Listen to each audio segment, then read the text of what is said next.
నమస్కారం. ఈరోజు మీడియా సమావేశానికి విచ్చేసిన మీడియా మిత్రులందరికీ ధన్యవాదాలు. ఇప్పటికే మా యొక్క నాయకులు assembly floor leader Maheshwar Reddy గారు అన్ని విషయాలు మాట్లాడటం జరిగింది. ప్రత్యేకంగా నేను బీసీ అంశం ఈరోజు hot topic breaking news BC అంశం గురించి చెప్పదలుచుకున్నాను. మీ ద్వారా అటు రేవంత్ రెడ్డికి డైవర్షన్ కింగ్, నేను ఎప్పుడూ ఆయనకు బిరుదిచ్చాను, diversion king, deceiving king, demolition king, that is Revanth Reddy. వారిని మరి బీసీ శాఖ మార్చుల్ని స్ట్రైట్గా సుత్తి లేకుండా ఒకటి ప్రశ్నిస్తుంది. మీరు దమ్ము ధైర్యం ఉంటే, నిబద్ధత ఉంటే, మీరు చెప్పినటువంటి లెక్కలు కరెక్టే అయితే, మీరు చేపట్టినటువంటి ఏదైతే రోల్ మోడల్ అని సొంత డబ్బా కట్టుకున్నటువంటి కాంగ్రెస్ ప్రభుత్వం, మీరు 1,00,000 ఎన్యూమరేట్లతోని శాస్త్రీయబద్ధంగా చేపించినమని డబ్బా కొట్టుకుంటున్నటువంటి కులగణను బహిర్గతం చేయాలని బీజేపీ పార్టీ తరఫున మేము డిమాండ్ చేస్తున్నాం. పుష్ప సినిమాలో ఓ డైలాగ్ ఉంది, మీ అందరికీ తెలుసు, ఫేమస్, పట్టుకో షేకావత్, దమ్ముంటే పట్టుకో షేకావత్ అన్నట్టు. దమ్ముంటే రేవంత్ రెడ్డి, లెక్కలు బయటపెట్టు రేవంత్ రెడ్డి. సింపుల్. దమ్ముంటే రేవంత్ రెడ్డి, లెక్కలు బయటపెట్టు రేవంత్ రెడ్డి. అందుకొరకు ఫస్ట్ లెక్కలు మొదలు పెట్టాలి. రెండో అంశం, ఈరోజు నేను ఇప్పటికే చెప్పాను, diversion, deceiving, demolition Revanth Reddy గారి యొక్క ట్రేడ్ మార్క్. ఈరోజు వారి యొక్క మొత్తం లక్ష్యం ఏంటంటే, చేసినట్లు చెయ్యాలి, బీజేపీ ప్రభుత్వం మీద బురద చల్లాలనే ఏకైక లక్ష్యంతో తప్పితే బీసీలకు ఏమాత్రము రిజర్వేషన్ కానీ సామాజిక న్యాయం చేసే నిబద్ధత రేవంత్ రెడ్డి గారికి ఉన్నదంటే ముసలి వెజిటేరియన్ తిన్నట్టే. ఈరోజు నేను అడుగుతున్నాను, ఇప్పటి వరకు మీరు ఆర్డినెన్స్ తీశారు, గవర్నర్కు పంపారు అని చెప్తున్నారు. మీ పాత్రికేయ మిత్రులందరినీ అడుగుతున్నాను, మీకు ఎవరికన్నా ఆర్డినెన్స్ కాపీ ఉందా? ఆర్డినెన్స్లో డీటెయిల్స్ ఉన్నాయా? ఆర్డినెన్స్లో ఉన్నటువంటి అంశాల గురించి ఎవరికైనా తెలుసా? ఇదేమన్నా ఆపరేషన్ సింధూరా సీక్రెట్ చేయడానికి? ఒక ఆర్డినెన్స్ తీసినప్పుడు, బీసీ రిజర్వేషన్ కనే చెప్పినప్పుడు, ఆర్డినెన్స్ కాపీని బహిర్గతంగా ప్రజల ముందు పెట్టడానికి ఎందుకు జంకు? ఆ ఆర్డినెన్స్లో 42% బీసీలకు రిజర్వేషన్ కల్పిస్తున్నట్లు మీరు రేవంత్ రెడ్డి గారు, ఆ బీసీ శాఖ ఆయన ఇద్దరు పొన్నం ప్రభాకర్ గారు డబ్బా కొట్టుడు తప్పితే ఆర్డినెన్స్లో 42% బీసీలకు, అదే హిందూ బీసీలకు, బీసీలు అంటేనే హిందువులు, పెట్టినట్లు మీరు అందులో పెట్టారా లేదా ఫస్ట్ మీరు స్పష్టం చేయాల్సిన అవసరం ఉంది. ఇకపోతే మూడో అంశం, ఎంతసేపు 9th షెడ్యూల్. నిన్న మా అధ్యక్షులు ఢిల్లీలో వారు ఒక ప్రముఖ లాయర్, ప్రముఖ ఇంటలెక్చువల్, భారత బీజేపీ రాష్ట్ర అధ్యక్షుడే కాకుండా 9వ షెడ్యూల్ కాదు, మొత్తం కాన్స్టిట్యూషన్నే రివ్యూ చేసే అధికారం సుప్రీంకోర్టుకు ఉంది. 9వ షెడ్యూల్ కాదు, ఎనీ షెడ్యూల్ అది ఆల్రెడీ పెండింగ్లో, సుప్రీంకోర్టులో పెండింగ్లో ఉన్నది. ఈరోజు మీరేదైతే అంటున్నారో, ఇదివరకే సుప్రీంకోర్టు కృష్ణమూర్తి కేసులో స్పష్టంగా ట్రిపుల్ టెస్ట్ పెట్టి ఏదైతే వర్గాలకు వారి యొక్క జనాభా కంటే రిప్రజెంటేషన్ తక్కువ ఉందో వాళ్ళు పెంచుకోవచ్చని సుప్రీంకోర్టు కృష్ణమూర్తి కేసులో స్పష్టంగా చెప్పింది. అది ఒక సెన్సస్, 2 డెడికేటెడ్ కమిషను, 3 స్పష్టమైనటువంటి డేటా. ఇప్పటి వరకు గత ప్రభుత్వంలో కేసీఆర్ గారు కానీ ఇప్పుడు ఉన్నటువంటి త్రిపుల్ ఏదైతే ఉందో, త్రిపుల్ అంటే రేవంత్ రెడ్డి గారు, ఇప్పటి వరకు ఆ డాటా ఎవరికన్నా బయట పెట్టాడా? బయట పెట్టలేదు. ఎందుకంటే అది తప్పుల తడక చెప్పట్టి. ఇది ఎట్లా ఉందంటే కాంగ్రెస్ పార్టీ నాయకులది ప్రశ్నాపత్రం వాళ్ళే ఇస్తారు, ఎగ్జామ్ వాళ్ళే రాస్తారు, ఎగ్జామ్ పేపర్ ఎవరికి చూపెట్టరు, కానీ మార్కులు 100%. ఈయన తా అంటే అక్కడ రాహుల్ గాంధీ తన్నానా అంటాడు, ఆయన తా అంటే ఈయన తన్నానా అంటాడు. బీసీల పక్షాన నేను అడుగుతున్నాను,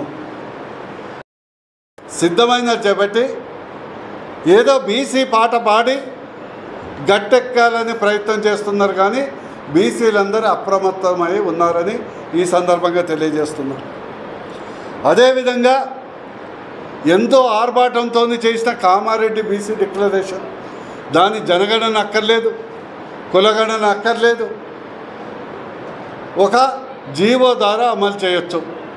బీసీలకు సంబంధించినటువంటి ఎడ్యుకేషన్, ఎంప్లాయ్మెంట్లో కానీ, రిజర్వేషన్లు కానీ, వృత్తి సంఘాలకు, కుల వృత్తి సంఘాలకు బడ్జెట్ కానీ, లేదా విద్యార్థులకు అవకాశాలు కానీ, లేదా కాంట్రాక్టుల్లో 42% రిజర్వేషన్ కానీ, అదేవిధంగా ఫీ రియంబర్స్మెంట్.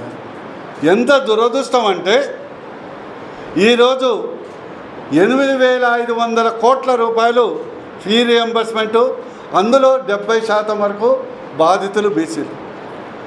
ఎంత ఈ యొక్క కాంగ్రెస్ ప్రభుత్వానికి, రేవంత్ రెడ్డికి బీసీల పట్ల వివక్ష అంటే, మిగతా వర్గాలకు అందరికీ 100% బీసీ ఫీ రియంబర్స్మెంట్ పిల్లలకు ఇస్తారు, కానీ కేవలం బీసీలకు, అగ్రకుల పేదలకు మాత్రం అనేక ఆంక్షలు పెట్టి ఫీ రియంబర్స్మెంట్ ఇవ్వకుండా వాళ్ళ జీవితాలతో చెలగాటం ఆడుతున్నటువంటి వ్యక్తి రేవంత్ రెడ్డి. ఇంకో అంశం, మీకు దమ్ము ధైర్యం ఉంటే, బీసీల మీద అంత ప్రేమ ఉంటే, ఉమ్మడి నల్గొండ జిల్లాలో మీడియా మిత్రులకు అందరికీ విజ్ఞప్తి చేస్తున్నా, ఇప్పటి వరకు బీసీ మంత్రి కూడా కాలే, ఇప్పటి వరకు బీసీ మంత్రులు కూడా కాలే, ఎస్సీ మంత్రులు కూడా కాలే. నీకు బీసీల మీద నిబద్ధత ఉంటే ఫస్ట్ ఉన్న 2 మంత్రులు పీకేసి ఒక బీసీకి, ఒక ఎస్సీ ఎస్టీకి ఇవ్వండి,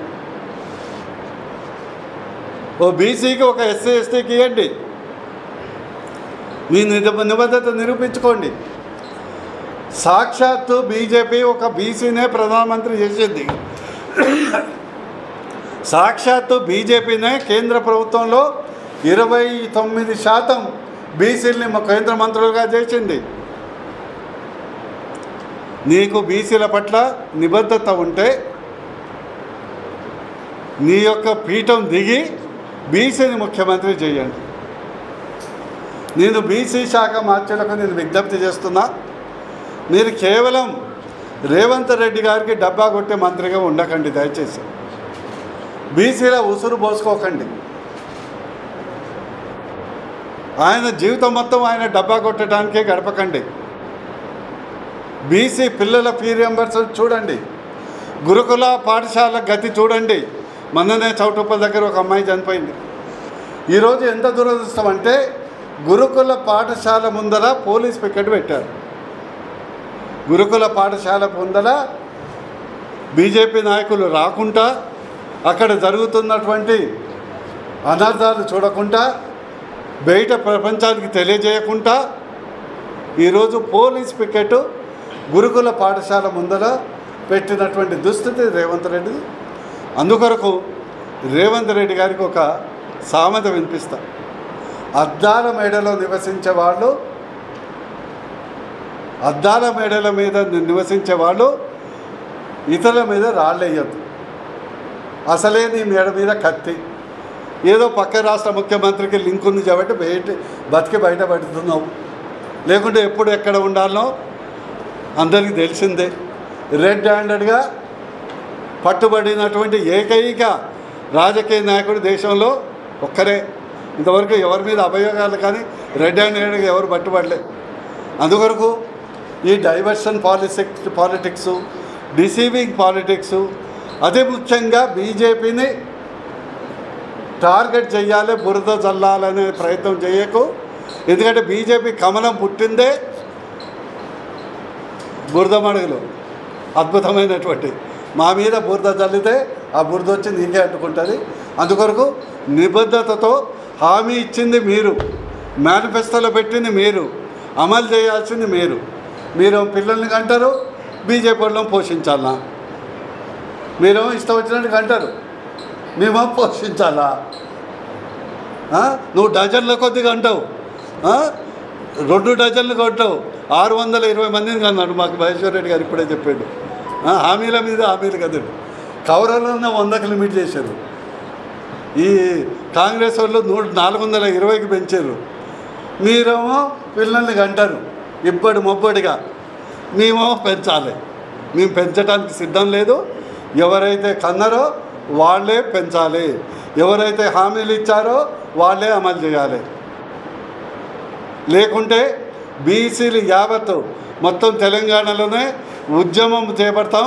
త్వరలోనే మా అధ్యక్షుడి యొక్క అంగీకారంతో ఈ యొక్క బీసీ కులగణను బహిర్గతం చేయడానికి మొత్తం తెలంగాణ యావత్తు ఒక ఖచ్చితంగా ప్రజా ఉద్యమం చేస్తామని ఈ సందర్భంగా హెచ్చరిస్తున్నాం. Thank you. ఈరోజు నల్గొండ జిల్లాలో భారతీయ జనతా పార్టీ వర్క్షాప్ ఉద్దేశించి భారతీయ జనతా పార్టీ నాయకులందరూ కూడా పార్టిసిపేట్ చేయడం జరిగింది. మరి ఒకవైపు స్థానిక ఎన్నికలు వస్తున్నటువంటి సందర్భంగా పొలిటికల్ జిమిక్స్లో ఆరితేరినటువంటి రేవంత్ రెడ్డి మరొక్కసారి ప్రజల్ని మోసం చేసే దిశగా ముందుకెళ్తా ఉన్నాడు. తెలంగాణ రాష్ట్ర ప్రజలకు ఇచ్చినటువంటి అనేకమైనటువంటి హామీలను మర్చి మేనిఫెస్టోలో పొందుపరిచినటువంటి ఏ ఒక్క అంశాన్ని కూడా పట్టించుకోకుండా ప్రజల్ని మోసం చేసి ఈరోజు మళ్ళీ స్థానిక ఎన్నికల వైపు ఆలోచన చేస్తున్నటువంటి రేవంత్ రెడ్డి గారిని సూటిగా ఒక ప్రశ్న అడగదలుచుకున్నా. మీరు 100 రోజుల్లో 6 గ్యారంటీలను చట్టబద్ధత కల్పించి 6 గ్యారంటీలను అమలు చేస్తానని చెప్పినటువంటి రేవంత్ రెడ్డి గారు ఈరోజు గజనిగా ఎందుకు మారారు? దేనికోసం అని చెప్పి ఇచ్చినటువంటి హామీల్ని మర్చిపోతూ ఉన్నారో తెలియజేయాల్సిన అవసరం ఉన్నది. ఈరోజు స్థానిక ఎన్నికలు ఉన్నాయి కాబట్టి రైతు బంధు కడుపు కట్టుకొని ఇచ్చిండట. గతంలో చెప్పిండు ఆయన, ఒక నెల రోజులు కడుపు కట్టుకుంటే 40,000 కోట్ల రూపాయలు ఈ రకంగా ఇచ్చేస్తా అని చెప్పినటువంటి రేవంత్ రెడ్డి గారు మరి 19 నెలలు గడుస్తున్నా కూడా పూర్తిగా కడుపు కట్టుకునే ఉన్నాడు. కానీ ఎక్కడ కూడా ప్రజలకు ఇచ్చినటువంటి హామీల్ని అమలు చేయలేకపోతూ ఉన్నాడు. ఎన్నికలు వచ్చినాయని చెప్పి మొన్న 9 రోజుల్లో 9,000 కోట్ల రూపాయలు ఇచ్చానని చెప్పేసి ప్రగల్భాలు పలుకుతున్నటువంటి రేవంత్ రెడ్డి గారు ఇదేదో కొత్తగా ఇప్పుడే మొదలుపెట్టినట్టుగా సంబరాలు చేసుకున్నాడు. మరి గతంలో యాసంగిలో ఇవ్వాల్సినటువంటి ఒక దఫా పూర్తిగా ఎగ్గొట్టేటువంటి సంగతి మీరు మర్చిపోయినారా, లేక మర్చిపోయినట్టు నటిస్తూ ఉన్నారా? మొన్న గత సీజన్లో ఇవ్వాల్సినటువంటి రైతు బంధు కేవలం 4 ఎకరాల వరకు ఇచ్చేసి మిగిలినవి మర్చిపోయినాడు. మరి అవేవి పట్టనట్టుగా మళ్ళీ ఇప్పుడు కొత్తగా పూర్తిగా ఇచ్చానని చెప్తా ఉన్నారు. మరి ఇప్పుడు ఇచ్చినటువంటి రైతు బంధు గతంలో యాసంగిలో ఎగ్గొట్టినటువంటి రైతు బంధా, లేకుంటే ప్రస్తుతము రైతు బంధు ఇచ్చేది పూర్తిగా నన్ను రైతుల్ని మోసం చేశానని చెప్పదలుచుకున్నారా? దానికి సమాధానం చెప్పాలి. అదే మాదిరిగా అనేకమైనటువంటి అంశాలు బీసీ డిక్లరేషన్ కానీ, యువత డిక్లరేషన్ కానీ, మహిళా డిక్లరేషన్ కానీ, ఎస్సీ ఎస్టీ డిక్లరేషన్ కానీ అవన్నీ కూడా మర్చిపోయినట్టుగా ఇప్పుడు అసెంబ్లీలో ప్రవేశపెట్టిన తర్వాత ఆర్డినెన్స్ని కాదని అసెంబ్లీలో పాస్ అయినటువంటి బిల్లు ఒకవైపు గవర్నర్ గారికి పంపి మళ్ళీ ఇప్పుడు ఒక కొత్త ఆర్డినెన్స్ని డ్రామా చేస్తూ ఉన్నాం. మరి అసెంబ్లీలో పంపినట్టు మరి పాస్ చేసినటువంటి బిల్లుకి ఎగ్జిస్టెన్స్లో ఉండగా కొత్త ఆర్డినెన్స్ ఏమిటో ఎందుకు బయట పెడతలేవు, దాంట్లో పొందుపరిచినటువంటి అంశాలు మీరు బయట పెడతారా, మమ్మల్ని చెప్పమంటారా? మీరు ఈ పొందుపరిచినటువంటి ఆర్డినెన్స్లో ఎక్కడన్నా 42% రిజర్వేషన్ అంశాన్ని ఎక్కడన్నా మీరు దాంట్లో కోట్ చేయడం జరిగిందా? ఇది మోసపూరితమైనటువంటి ఆర్డినెన్స్ కాదని అడుగుతా ఉన్నా. పూర్తిగా ప్రజల్ని మోసం చేయడంలో పిహెచ్డి తీసుకున్నటువంటి రేవంత్ రెడ్డి గారు అన్ని వర్గాల ప్రజానీకాన్ని మోసం చేస్తూ మహిళలకు ఇస్తామన్నటువంటి 2500 రూపాయలు మహాలక్ష్మి పేరు మీద, వృద్ధులకు ఇస్తామని చెప్పినటువంటి 2000 రూపాయలు 4000 రూపాయలు పెంచుతామని చెప్పి మోసం చేసిన తీరుగా యువతకి ఇవ్వాల్సినటువంటి నెలకు 4000 రూపాయల నిరుద్యోగ భృతి అంశంలో కానీ, వారికి ఇస్తామన్న 2 లక్షల ఉద్యోగాల అంశంలో కానీ, చదువుకునేటువంటి విద్యార్థులకు ఇస్తామన్నటువంటి స్కూటీల అంశంలో కానీ, రైతులను మోసం చేయడంలో కానీ, రుణమాఫీ అంశంలో దాదాపు 40% మంది రైతుల ఖాతాల్లో రుణమాఫీ జరగలేదన్న అంశంలో కానీ, BC declaration, SC ST declaration, మహిళా డిక్లరేషను, యువ డిక్లరేషను, ఇన్ని రకాలుగా హామీలలో మోసం చేసినటువంటి ఛాంపియన్ అయినటువంటి రేవంత్ రెడ్డి గారు ఈరోజు కొత్తగా ఎన్నికల్లో ఏ ముఖం పెట్టుకొని వెళ్ళాలనుకుంటా ఉన్నారో తెలియజేయాలని చెప్పి అడుగుతూ ఉన్నాం. 49వ మళ్ళీ ఢిల్లీకి పోతుండంట. పాపం రేవంత్ రెడ్డి గారి పర్యటనలు హైదరాబాద్లో తక్కువ, తెలంగాణలో తక్కువ, ఢిల్లీలో ఎక్కువ పర్యటనలు జరుగుతూ ఉన్నాయి. ఎన్నిసార్లు ఢిల్లీ ప్రదక్షిణాలు చేసినా వాళ్ళ నాయకుడు కనీసం ఆయనకు అపాయింట్మెంట్ కూడా ఇస్తలేడు. రాహుల్ గాంధీ అపాయింట్మెంట్ కోసం తెలంగాణ ఆత్మగౌరవాన్ని తాకట్టు పెట్టి ఢిల్లీలో పడికాపలు కాసినా వాళ్ళ నాయకుడు ఆయనకు అపాయింట్మెంట్ ఇస్తలేడంటే ఇంతకన్నా సిగ్గుచేటు ఇంకొకటి ఉన్నదా అని అడుగుతా ఉన్నా. ముఖం చెల్లక వారి నాయకులు వారిని పట్టించుకోకుంటే వారి అపాయింట్మెంట్ల కోసము తెలంగాణ ఆత్మగౌరవాన్ని ఢిల్లీలో తాకట్టు పెడుతూ, ఢిల్లీలో చుట్టూ ప్రదక్షిణలు చేస్తూ వాళ్ళ నాయకుల కోసం పడిగాపలు కాస్తున్న రేవంత్ రెడ్డి గారు కనీసం ఇచ్చిన హామీలు కూడా నెరవేర్చలేనటువంటి పరిస్థితిలో పూర్తిగా ఇప్పటి వరకు దాదాపు 1,75,000 కోట్ల రూపాయలు అడిషనల్గా అప్పు తీసుకొచ్చినటువంటి రేవంత్ రెడ్డి గారు 1,75,000 కోట్ల అప్పు తీసుకొచ్చి కూడా ఇప్పటి వరకు ఇచ్చిన ఏ ఒక్క హామీ నెరవేర్చలేనటువంటి ఘనత ఎవరికన్నా ఉండదంటే రేవంత్ రెడ్డికి ఉన్నదని తెలియజేస్తా ఉన్నా. ఏదో ఒక రకంగా ఎన్నికల్ని వాయిదా వేయాలనో లేకుంటే ఏదో ఒక రకంగా మెలకబెట్టి ఇతర పార్టీల్ని బదనాం చేయాలనో, ఎన్నికలు పోయే దమ్ము లేక, ఎన్నికలు ఫేస్ చేసేటువంటి ప్రజల్ని ఫేస్ చేసేటువంటి ముఖం లేక డ్రామాల మీద డ్రామాలు ఆడుతున్నటువంటి రేవంత్ రెడ్డి గారు ప్రజలకు రేపు ఎన్నికల్లో ఏం సమాధానం చెప్తారో, ఏ ముఖం పెట్టుకొని మీరు ఎన్నికల్లో ఓటు అడుగుతారో తెలియజేయాల్సిన అవసరం ఉన్నదని అడుగుతా ఉన్నాం. ఈరోజు అధికారం ఉన్నది, దోచుకున్న ధనం ఉన్నది, వెంబడ పోలీసు బలగం ఉన్నది. ఏదో ఒక రకంగా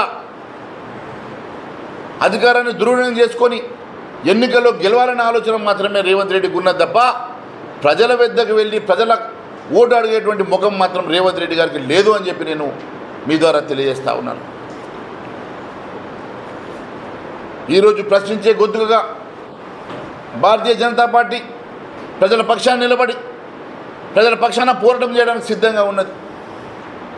ఖచ్చితంగా రేపు తెలంగాణలో కాశీ ఎజెండా ఎగరేయడానికి భారతీయ జనతా పార్టీ శ్రేణులంతా సన్నద్ధమవుతున్నటువంటి సందర్భంగా గ్రామాన ప్రతి జిల్లాలో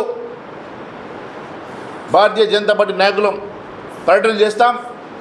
రేపు రాబోయేటువంటి సార్వత్రిక ఎన్నికల్లో భారతీయ జనతా పార్టీ జెండా ఎగరేయడానికి అందరం కలిసికట్టుగా పనిచేస్తామని మరొకసారి తెలియజేసుకుంటూ ధన్యవాదాలు తెలియజేస్తాం.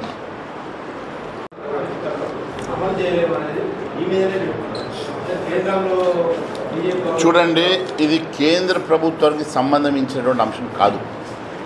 42% రిజర్వేషన్ అని అమలు చేస్తారని చెప్పినటువంటి రేవంత్ రెడ్డి గారు ఎవరిని అడిగి మేనిఫెస్టో అధికారం రావాలని ఏదో ఒకటి నోటికి వచ్చినటువంటి ఆయన హామీ ఇచ్చాడు కదా. మరి ఏ రకంగా అమలు చేస్తాడో వారినే అమలు చేయమని చెప్పేసి అడుగుతూ ఉన్నాం. మేము దానికి వ్యతిరేకం కాదు. అది ప్రభుత్వంలో వాళ్ళు ఉన్నారు, స్థానిక సంస్థలు, ఈ రాష్ట్ర ప్రభుత్వము అండ్ అసెంబ్లీలో బిల్లు పెడితే బిల్లుకు పూర్తి సంపూర్ణ మద్దతు కూడా భారతీయ జనతా పార్టీ ఇచ్చింది. ఇప్పుడు వాళ్ళు ఏ రకంగా అమలు చేస్తారో వారి మీద ఉన్నది. మీ ప్రశ్నకు జవాబు ఏంటంటే మా డాక్టర్ భాషలో నీకు పిల్లలు పుట్టకుంటే పక్కింటి బ్లేమ్ చేస్తే ఏమొస్తుంది? కరెక్టే కదా. నీకు చేతనైతే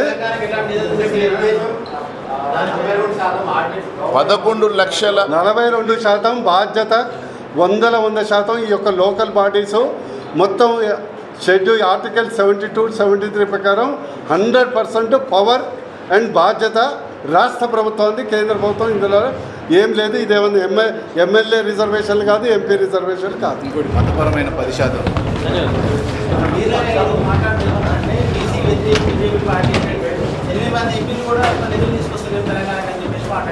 ఈరోజు బీజేపీ నిధులు లేకుంటే రాష్ట్రం అడకదింటది.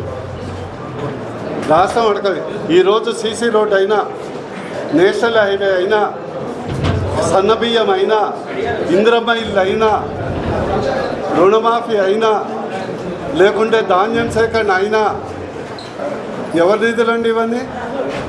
త్రిపుల్ ఆర్ రైలు అయినా,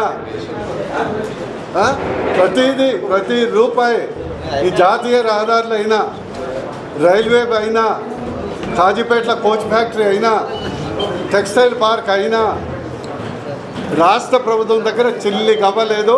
మొత్తం ఈ రాష్ట్ర ప్రభుత్వం ఐపీ పెట్టుకున్నది. Thank you. Latest news Telugu మరియు ఇంగ్లీష్ అప్డేట్స్ కోసం ఇప్పుడే క్యూన్యూస్ అఫీషియల్ యాప్ని ప్లే స్టోర్ నుండి డౌన్లోడ్ చేసుకోండి. సరికొత్త సమాచారాల కోసం క్యూన్యూస్ వెబ్సైట్ని ఫాలో అవ్వండి. ఛానల్లో ప్రాంతీయ, జాతీయ, అంతర్జాతీయ వార్తలు వీక్షించండి. లైక్ చేయండి,